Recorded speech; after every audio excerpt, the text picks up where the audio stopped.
এই 7 নম্বর বিষয় দৈনিকের সবক দৈনিক মোতালা করা। দৈনিকের সবক দৈনিক কি করা? মোতালা করা। আমি মোতালা কারে কয়?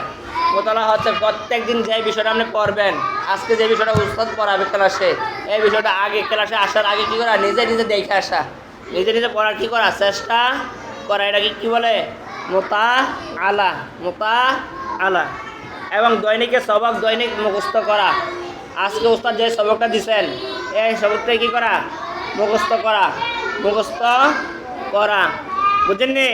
মুখস্থ করা। তারপরে ক্লাসে অনুপস্থিত না থাকা। ক্লাসে অনুপস্থিত না থাকা। 8 নম্বর বিষয় হচ্ছে কি? ক্লাসে অনুপস্থিত না থাকা। তো আমি মনে থাকবো নি এই বিষয়গুলো কি করা? গুরুত্ব দিবেন। কটা বিষয়? 8টা বিষয়। 1 নম্বর বিষয় হচ্ছে কি? গুণা ছাড়া। গুণা ছাড়তে হবে। 2 নম্বর বিষয় হচ্ছে আদব। 3 নম্বর বিষয় হচ্ছে উস্তাদের খেদমত ও সম্মান।